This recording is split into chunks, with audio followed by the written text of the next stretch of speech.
빨간색입니다. 빨간색. 기사 같이 보겠습니다. 파랑, 빨강 섞인 운동화 신은 이재명. 이제 진보 보수는 없다. 라고 어제 얘기를 했다라는 거죠. 어제 청계광장에서 출정식이 있었죠. 그 출정식 모습 잠깐 보고 올까요? 네. 자, 여러분 함께 외쳐주십시오. 이재명! 이제부터 진보의 문제는 없습니다. 이제부터 보수의 문제란 없습니다. 오로지 대한민국의 문제, 국민의 문제만이 있을 뿐입니다, 여러분. 네, 이재명 후보 아까 보셨나요? 운동화를 신죠. 보통 원래 출정식을 할 때 이제 운동화 신고 열심히 뛰겠습니다라는 느낌으로 운동화를 많이 신어요. 그런데 운동화의 색깔이 좀 달랐다라는 거예요. 제목에도 나와 있습니다. 파랑, 빨강이 같이 섞인 거였다. 민주당이면 파란색 운동화여야 될 것 같은데 국민의힘의 색깔인 빨간색이 왜 섞여 있는 거냐라는 거죠, 소영주 대변인님. 이재명 후보가 늘 주장해 왔던 진보 보수보단 민생이다. 그러니까 윤석열 정부 시절에 우리가 이념 전쟁으로 너무나 국민들이 피폐했잖아요. 네. 뭐 나라도 어지러웠고요. 극단의 정치 때문에 정말 그 비상겸이라는 이런 초유의 사태가 나타난 것도 결국에는 이 진보 보수의 극단에 치우친 상황이었던 것 같아요. 저는 이제 그거를 깨자라는 얘기를 한 것 같고요. 태극도 빨강, 파랑이 섞여 있습니다. 그래서 하나 돼서 네. 국민만 보고 가자라는 얘기를 조금 더 좀 직접적인 화법으로 하고 운동화도 네. 상징적으로 하고 기호 1번 끝에도 빨간색을 넣는 네. 그런 것들이 조금 강한 의지를 나타내는 것이다. 그래 보시면 될 것 같습니다. 네. 지금 너무 양극단으로, 이념적으로 너무 양극단으로 가 있으니까 민주당 색깔 파란색뿐만이 아니라 빨간색, 보수도 같이 아울러서 하나 돼서 같이 가자라는 의지의 표현이다라고 말씀하셨는데 운동화만 그리고 말씀하신 것처럼 기호 1번의 끝달라만 빨간 게 아니다. 상당히 곳곳에 빨간색이 좀 숨어 있었다라는 거죠. 여기 볼까요? 말씀하신 것처럼 1번 밑에도 이렇게 빨간색. 네. 그래서 여기 점퍼에 있는 1번 여기 밑단도 여기도 빨간색. 그리고 보면 어깨띠죠. 어깨띠 끝단도 빨간색이라는 거예요. 그리고 더불어서 이게 지금 이재명 후보의 블로그입니다. 블로그 밑에도 이거 인쇄 잘못 난 거 아니야가 아니라 진짜 의도적으로 빨간색을 넣었다라는 거예요. 윤주진 위원님. 예. 파랑에 빨간색도 함께 하겠다라는 이재명 후보 어떻게 보셨습니까? 뭐 여유 있는 이제 선두주자의 너무나 당연한 선거 전략인 것 같아요. 과거에 예를 들어서 많은 선거가 있었지만 이제 박근혜 전 대통령 같은 경우에도 그 당시에 본인 입으로 본인 말씀대로 이제 진보 보수는 없다 이런 말씀을 똑같이 하셨었어요. 그러니까 앞서가는 선두주자로서 중도층을 포용해야 되는 선거 전략으로서 당연히 예상할 수 있는 것이고요. 그만큼 이제 이재명 후보 같은 경우는 민주당의 지지층이 완전히 결집이 돼 있기 때문에 이렇게 광폭 행보로 중원으로 가더라도 이탈하는 지지층이 없다라는 참 그런 점은 부러운 점이죠. 근데 이제 한 스푼이라는 게 중요한 것 같아요. 그러니까 네. 우리가 파란색 큰 잉크통에 네. 빨간색 잉크를 한 스푼 넣으면 무슨 색이 되나요? 그냥 파란색이잖아요. 예, 그러니까 기대하기는 좀 어려울 것 같아요. 그러니까 지금은 당장 중도층에게 좀 안심을 시키고 네. 내가 대통령이 되더라도 너무 그렇게 극단적으로 가지 않을 것이다라고 말씀은 하시지만 그렇지만 본질적으로 민주당 정부, 민주당의 정체성 그리고 그건 이재명 후보 개인의 문제가 아니라 정치 집단의 문제이기 때문에 어떻게 진보 보수가 없을 수 있겠습니까? 이 세상에 살아가는 사람들의 가치관인 것이 다 다른데요. 그래서 네. 충분히 전략적으로는 맞지만 기대할 수 있는 결과는 꽤 크지 않을 것이다 이렇게 봅니다. 당연히 선두주자로서 할 수 있는 전략이고 전략상으로 맞긴 하지만 빨간색이 한 스푼이라는 거, 한 스푼 넣어봤자 간에 기별도 안 간다라는 얘기를 하셨어요. 빨강, 파랑 합쳐서 보라색이 되는 게 아니라 한 스푼 넣으면 그냥 파랑 아니냐. 우리도 기대 안 해. 뭐 약간 이런 느낌으로 지금 말씀을 하셨는데 지금 저희가 굉장히 지금 뭐 어깨띠 1번의 끝 그리고 뭐 이 지금 보면은 뭐 블로그의 저 끝 부분에서 다 뭐 빨간색 뭐 이렇게 여러 가지 뭐 소품들이라고 해야 되나요? 이런 부분에 다 빨간색이 조금씩 들어가 있는데 이 중에서 이게 상당히 눈길을 끌었나 보다라는 생각이 드는 게 바로 어제 신었던 이 운동화입니다. 이 운동화 국내 제품이에요. 국내에서 생산된 제품이고 대략 한 32,000원 정도 된다고 합니다. 뭐 신제품도 아니고요. 2022년도에 나왔었던 건데 어제 오후 6시 기준으로 일부 몇몇 뭐 작고 뭐 이런 사이즈 제외하고는 다 좀 품절인 상태였었다라는 겁니다.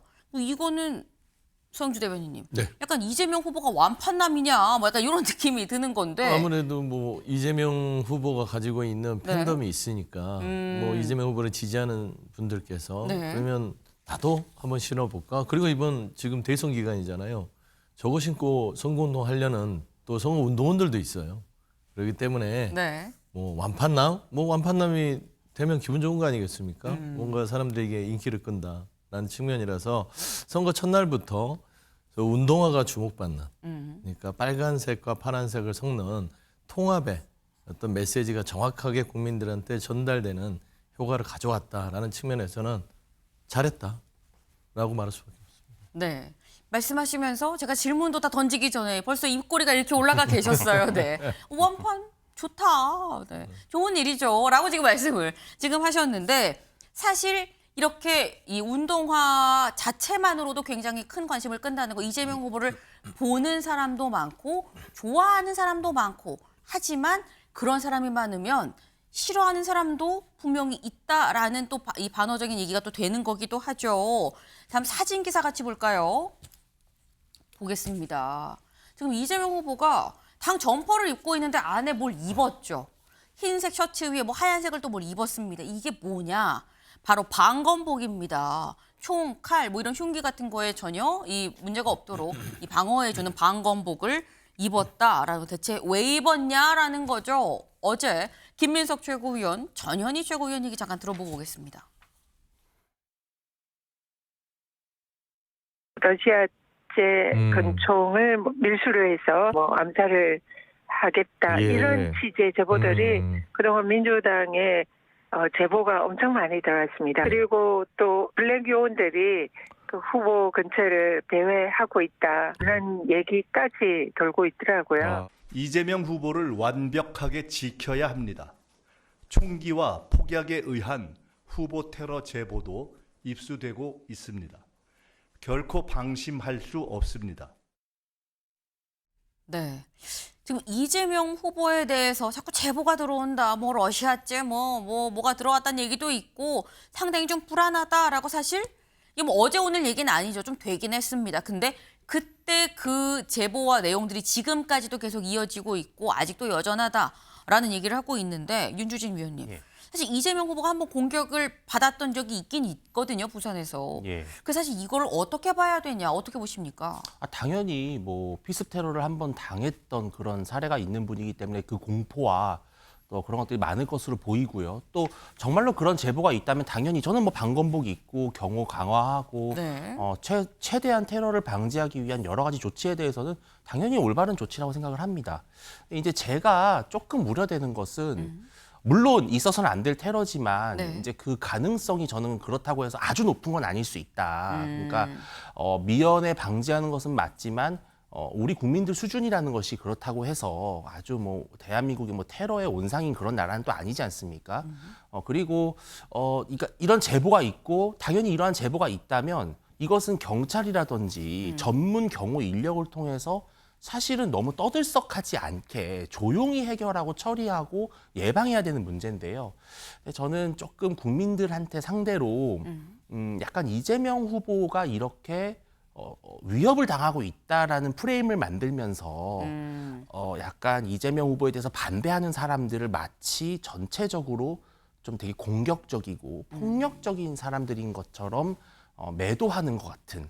그래서 이재명 후보를 반대하는 사람들이 봤을 때는 그런 아주 극소수의 나쁜 사람들의 사례를 이렇게 계속 공론하면 할수록 뭔가 더 이재명 후보와 국민들을 조금 더 갈라치게 하는 느낌이 들어요. 그래서 좀 조용조용히 했으면 좋겠어요. 그러니까 당연히 저는 경찰이 많이 도와줬으면 좋겠습니다. 네. 수사기관 했으면 좋겠지만 이거 자꾸 공포의 분위기를 조성하는 거는 오히려 국민들이 조금 위축된다. 저는 그런 부분도 좀 있는 것 같습니다. 네. 그러니까 지금 말씀은 사실 완곡하게 하신 얘기가 지금의 이런 상황, 물론 우려되는 상황이고 경호 보안 이런 거 잘 해야 되는 문제는 맞긴 맞지만 이런 부분에 대해서 이재명 후보 쪽에서도 좀 전략적으로 활용하는 측면이 있는 것 같다라는 말씀에 취지를 지금 하셨어요. 서영주 대변인님. 네.